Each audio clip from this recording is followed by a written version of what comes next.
April 15th, 1947 is one of the most significant days in American history.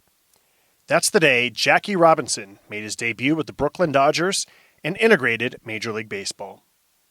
The history of black baseball players in New Mexico dates all the way back to 1888. The team in Santa Fe had a player named Bud Fowler.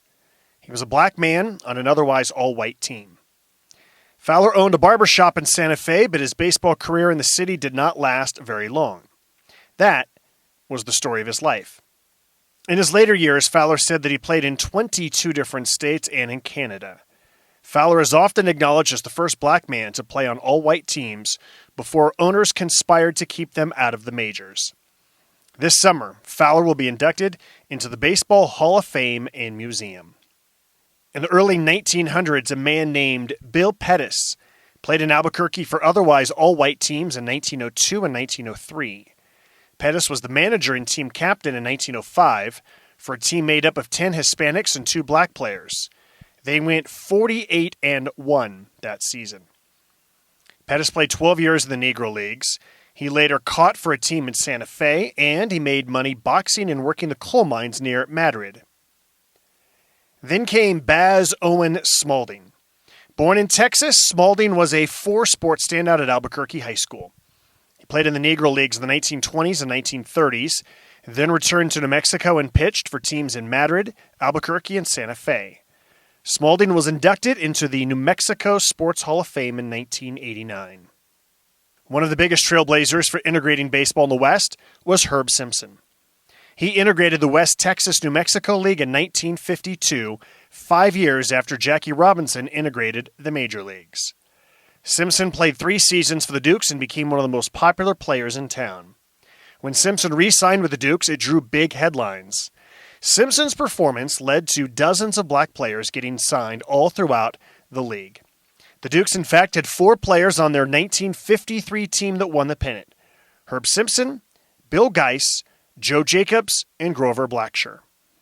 An injury to his ankle forced Simpson to miss those 1953 playoffs, but team owner Cy Fawcett grew so fond of Simpson, he donated 10% of the proceeds from a game to his medical care.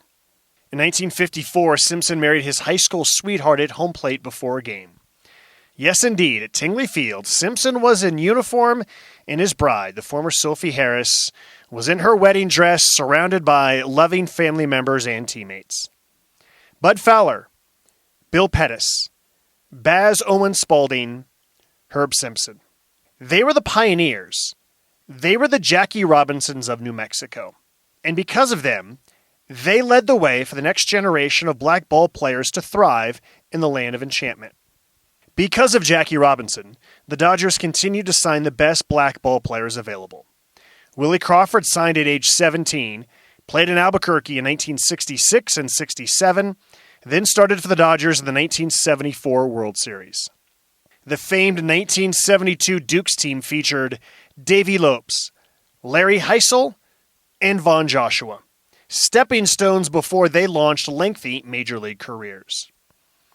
Outfielder Jeffrey Leonard played for the Dukes in 1978 and dominated the PCL, a springboard to a 12-year career that featured 2 All-Star Game appearances and the most valuable player of the 1987 National League Championship Series. Dave Stewart nearly won the pitcher's Triple Crown for the Dukes in 1980. He later returned to his hometown Oakland A's and won 20 or more games 4 consecutive years. He threw a no-hitter, and he was the most valuable player of the 1989 World Series. And when it comes to rehab assignments or rekindling their careers, many more baseball legends have come through Albuquerque. Superstars like Darryl Strawberry and Eddie Murray during the 1990s, and in more recent years, Matt Kemp and Ryan Howard. Nowadays, their stories come full circle. Von Joshua played for the Dukes, later coached for the Dukes.